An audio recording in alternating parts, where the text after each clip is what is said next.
Olha só, pessoal, é lógico que o evento Elos vai permear a nossa programação durante todo o dia, né? A nossa reportagem segue daqui a pouco o Eduardo Costa também vai apresentar o Rádio Vivo direto aqui da mina de Águas Claras. Esse assunto vai voltar, mas as coisas vão acontecendo, né? E estão acontecendo ao longo do dia no Brasil também. E ontem, né, foi um dia de manifestações, pelo menos 14 capitais reuniram milhares de pessoas contra a PEC da blindagem e a proposta de anistia. Em São Paulo, por exemplo, a Paulista registrou, em média, 42 mil participantes, segundo pesquisadores da própria USP.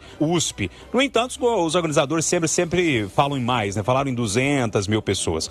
Também houve atos em Belo Horizonte, Rio, Salvador, Brasília, com artistas, políticos, reforçando as críticas a essas medidas, William Travasso. O que normalmente passa desapercebido, né?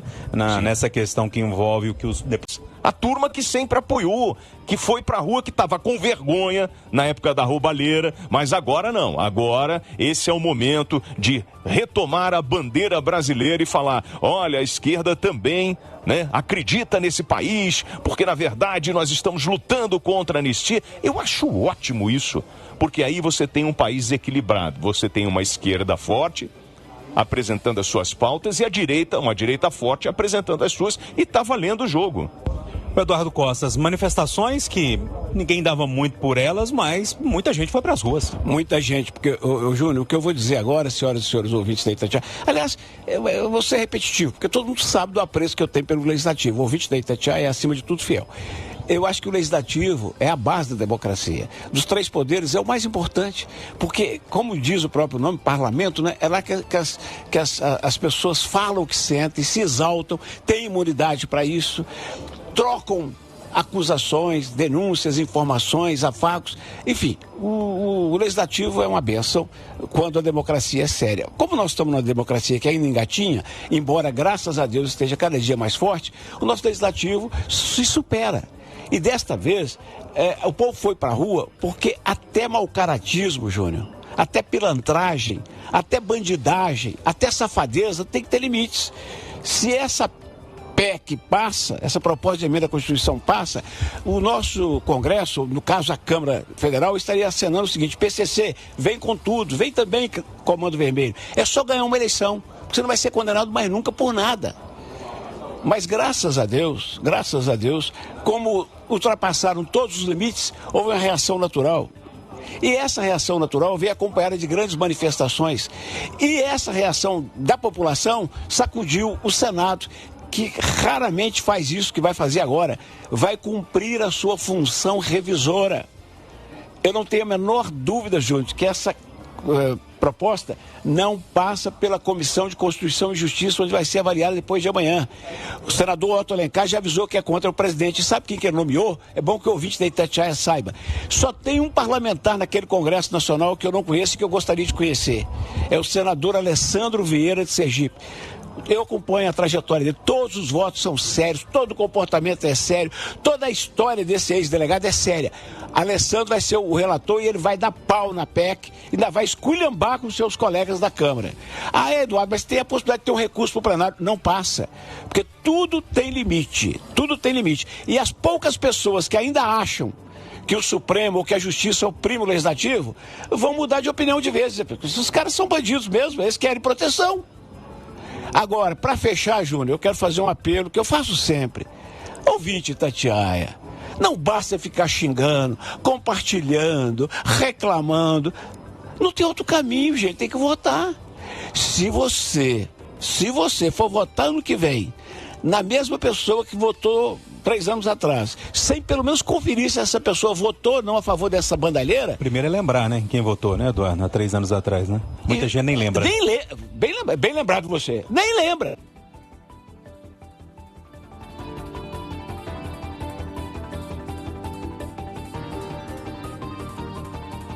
Júnior, essas manifestações de ontem foram significativas, né?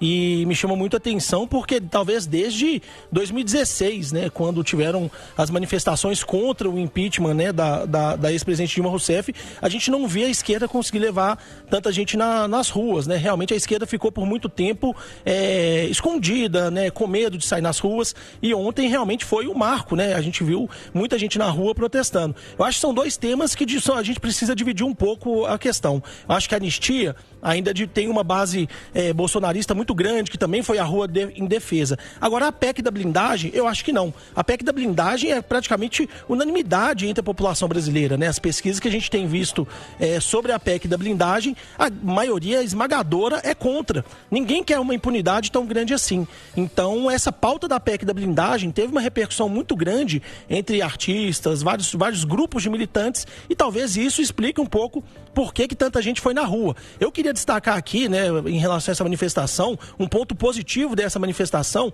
é que eles criticaram também deputados de esquerda que apoiaram a PEC das blindagens. Então, ontem a gente viu cartazes contra deputados do PT que apoiaram essa PEC, né, chamando eles de traidores. Então, é uma manifestação importante que manda um recado muito claro para o Congresso. Essa proposta, né, de proteger os deputados e senadores contra qualquer tipo de investigação não vai ser aceita.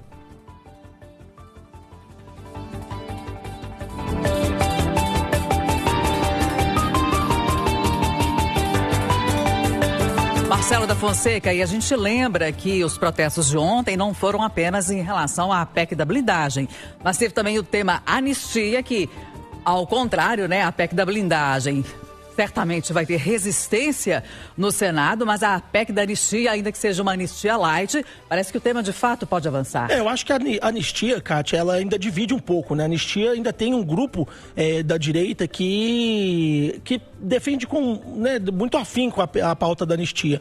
Agora, a PEC da blindagem não, a gente vê que ela está unindo o Senado praticamente de forma absoluta, né? São poucos os senadores que estão saindo em defesa dessa PEC da blindagem. Então, talvez a gente tenha um tema que ainda é polêmico, que ainda divide o parlamento, o outro não. O outro tem uma união muito grande, porque eu acho que até mesmo alguns deputados que votaram na PEC da blindagem, a gente viu no último fim de semana, pediram desculpa para os seus eleitores.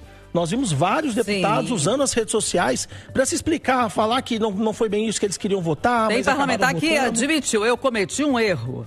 Então a gente vê como que a aprovação da PEC da blindagem na Câmara foi um problema muito grave, né? Foi talvez um erro muito grave e que a população está cobrando o preço disso. Marcelo da Fonseca, e outro assunto também que marcou o domingo foi manifestação na Praça da Liberdade por causa do assassinato daquele ativista de direita nos Estados Unidos, o Charlie Kirk. É curioso como que Brasil e Estados Unidos têm dialogado nos temas políticos e sociais, né, Marcelo? O assassinato do Charlie Kirk, ele criou um evento político muito grande mundial, né? A gente viu ontem o velório, né, o funeral do Kirk, é realmente uma coisa grandiosa nos Estados Unidos. E a gente vê uma parte, principalmente da direita no Brasil, criticar muito, né? Tentar usar bastante esse tema, até para discursar contra a intolerância. Agora, a gente vê que foi um evento bem menor, né? Foi um evento mais limitado a um grupo pequeno, né? Que acompanha talvez mais a política internacional e talvez tenha esse sentimento, né? Esse pedido pela paz. Porque o discurso que houve na Praça da Liberdade ontem foi de que, independente da ideologia de cada um, é importante que se respeite quem pensa diferente, né? E, sem dúvida, a lição que fica desse assassinato do ativista Charlie Kirk é isso. Não dá mais para tratar quem pensa diferente como inimigo, como um adversário que tem que ser assassinado. Que as ideias possam ser debatidas em um ambiente mais pacífico, né, Eustáquio? Não sei se você concorda, Marcelo, mas dá a impressão que depois da condenação do ex-presidente Jair Bolsonaro e agora com essa manifestação, ou essas manifestações de ontem que tomaram todas as capitais brasileiras, dá a impressão que a esquerda deu uma guinada, ou você não concorda? Eu concordo, eu acho que, a gente estava até comentando, né, agora, como que eu não lembro, talvez antes de 2016, teve uma manifestação muito grande nas capitais na época do impeachment da Dilma, né, que a esquerda conseguiu mobilizar um grande público, mas a direita estava muito maior na época, né, estava conseguindo levar o triplo na rua. Mas a esquerda conseguiu fazer uma manifestação grande naquela época. Desde então, a gente não vê a esquerda conseguir mobilizar, né, as últimas manifestações da esquerda que nós acompanhamos, inclusive algumas semanas na Praça Raul Soares, foram manifestações muito pequenas. E ao contrário, as manifestações da direita ligadas ao ex-presidente Jair Bolsonaro ganharam força e tiveram um público gigantesco em muitos momentos, desde que ele assumiu a presidência e deixou a presidência. Eu acho que uma parte da população está muito cansada, né, até de ir para a rua mesmo. E aí, nesse último ano, a gente viu, talvez, esses dois polos, né, mais a direita e mais a esquerda, voltarem a tentar buscar, né, o espaço, tentar voltar a defender suas narrativas. Talvez uma explicação para isso é a eleição chegando no ano que vem, né? Ano que vem, 2026, a gente vai ter um embate muito grande, né, novamente, uma polarização muito grande. Então, talvez agora o estímulo para ir para a rua esteja aumentando. E também, só para complementar, já que estamos chegando à eleição, faltam um ano e pouquinho, não só os presidenciáveis estão se mobilizando, mas ano que vem teremos eleições gerais, teremos para senador, para governador, deputado federal e deputado estadual. Todo mundo quer aparecer, todo mundo vai para a rua.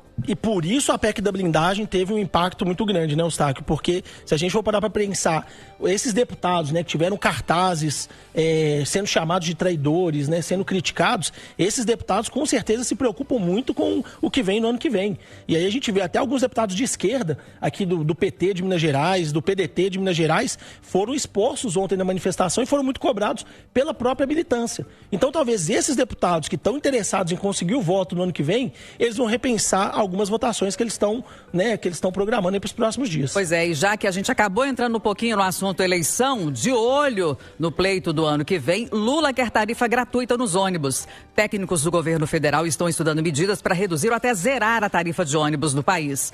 A ideia resgata um projeto de 2012 que previa subsidiar o transporte coletivo com a taxa sobre a gasolina. Técnicos do governo avaliam diferentes cenários, incluindo gratuidade parcial apenas aos domingos e feriados. A estimativa é que a proposta do governo para zerar tarifas de ônibus urbanos teria um custo anual de 57 bilhões de reais se adotada no país, Marcelo. A eleição tá aí, né, Kátia? Eleição ano que vem, começam a surgir propostas, né, de dar vários tipos de benefícios. Agora, os prefeitos, principalmente das grandes cidades, são muito cobrados por essa tarifa zero.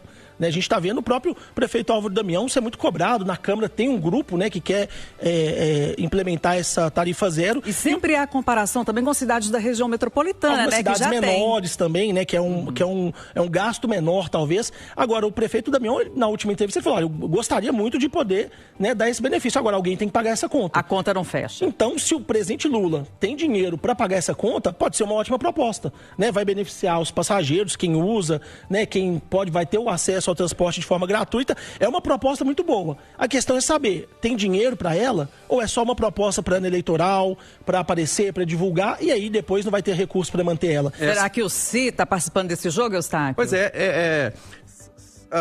a gente fala em tarifa zero, muita gente defende, a eleição está chegando, mas a pergunta que se faz, como a Cátia falou, a conta não fecha, quem vai arcar com o transporte? Só o subsídio que a Prefeitura de Belo Horizonte dá para as empresas, se elas cumprirem um contrato, já chega a quase R$1 bilhão. Quem vai pagar essa conta? São os empresários? São os trabalhadores? Mas, por outro lado, eu sempre me perguntei, o serviço de transporte coletivo é um serviço público, assim como é o posto de saúde, é a escola, é o asfaltamento das ruas, a poda de árvore. Porque no modelo atual, você dá a tarifa zero, alguém vai pagar a conta. E ninguém quer pagar essa conta. Mas por que lá na origem, né, dos serviços públicos, por que o transporte coletivo ficou de fora? Quando você vai ao posto de saúde, você não paga. Você vai pegar remédio na farmácia popular, na farmácia de Minas, você não paga. Você pede a poda de árvores, você não paga. Por que o transporte coletivo sempre foi pago e com tarifas altas? Isso nunca entrou na minha cabeça. Gente, vamos embora. O sinal eletrônico marcando 9 horas. Termina aqui o Jornal da Itatiaia desta segunda-feira, com a apresentação de Kátia Pereira e Eustáquio Ramos e a conversa de redação com a participação dos nossos colegas Júnior Moreira, William Travassos, Eduardo Costa e Marcelo da Fonseca. Uma ótima segunda-feira a todos. Vem aí o Acirantão. Ótima semana!